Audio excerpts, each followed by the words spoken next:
It's me, Jasmine, and today we're going to be making some of BTS's favorite foods. We're going to start with RM, the leader of the group. So to this pot of water, I'm going to add my anchovies and my kelp, and we're just going to bring this to a simmer over medium heat.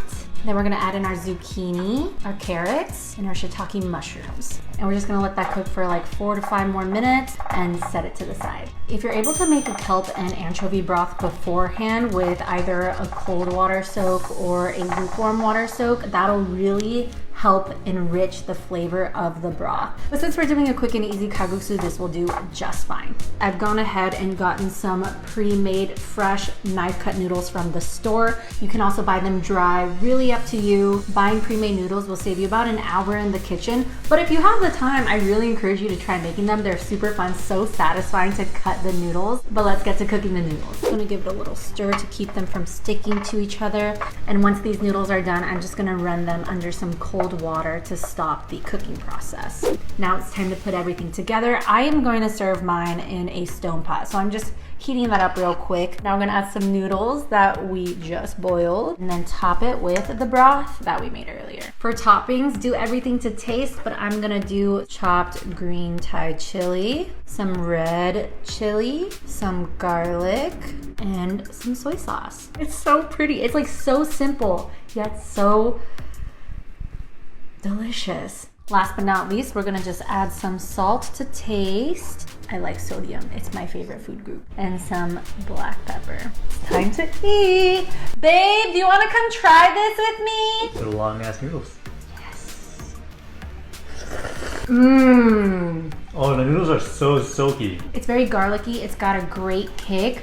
It feels like a very clean broth. Let's move on to Jimin. One of his favorite foods is kimchi stew, otherwise known as kimchi jjigae. In a pot, I'm gonna add some vegetable oil over high heat. Let that heat up and then add in your onions, your garlic, and your pork belly until the onions are softened and the pork belly is slightly browned.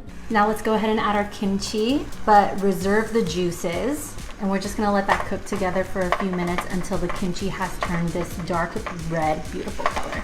Damn, this smells really good. Can you enjoy food too much?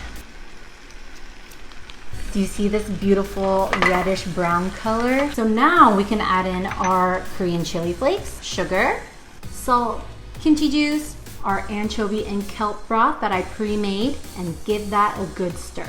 Now I'm gonna layer in some tofu. Then I'm gonna add in my shiitake mushrooms. I prefer to add in the tofu and mushrooms sooner rather than later because I like the flavor of the stew to actually infuse into these babies. Just gonna give this a quick little stir, and then I'm gonna cover this and let it simmer for about 30 minutes. I don't actually have a lid for this, so this is the next best thing.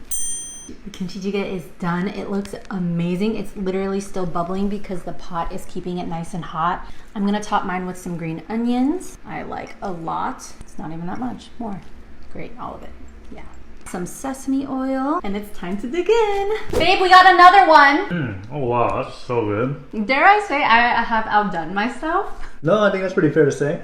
So good. Let's move on to the next one. One of his favorite foods is Korean marinated short ribs, also called galbi. I have my short ribs here that I prepped by soaking in cold water for about 30 minutes just to get rid of any bone fragments. This one's super easy to make. We pretty much just need to make the marinade. So I have my blender here. We're just gonna add in our pear, onion, ginger, garlic, soy sauce, water, brown sugar, honey, sesame oil, and we're just gonna blend that until it's nice and smooth. Now I'm gonna pour it over my short ribs. That pear in there serves a very important function. It helps break down the meats a little bit to make them nice and tender.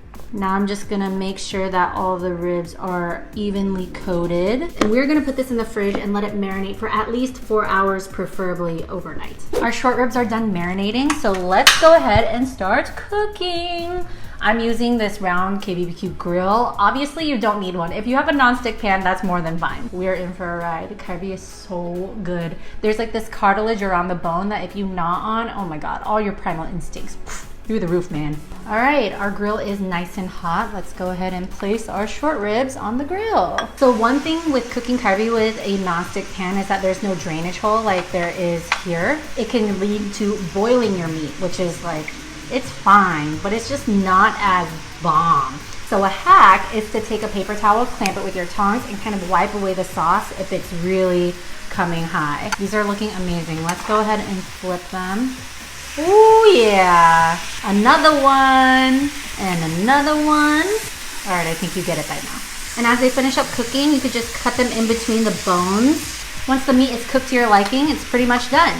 For plating, I'm laying down the meat on a small bed of onions. That'll help soak up any excess oils. Always serve yourself more than they do at restaurants. That is the dream. Okay, so now all I need to do is top it with some green onions.